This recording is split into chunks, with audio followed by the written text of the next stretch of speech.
Dhimbjet e purgatorit janë aq të tmerrshme, sa që asnjë tru njeriu nuk mund t'i kuptoj ato. Aty shpirtat vdesin nga mundimet dhe rilindin për të vuajtur sërish. Nëse shpirti do të kishte mundësinë të kthehej në tokë, do të ishte i gatshëm të përballej me të gjitha martirizimet dhe torturat për të shmangur purgatorin. Aty shpirtat janë si zjarr, nuk ka pushim. Në momentin që mbaron një mundim, fillon një tjetër edhe më i ashpër.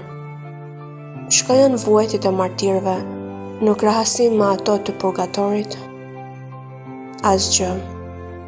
Vuajtjet e mishit nuk mund të krahasohen me dhimbjet e shpirtit. Çdo minutë është një përjetësi.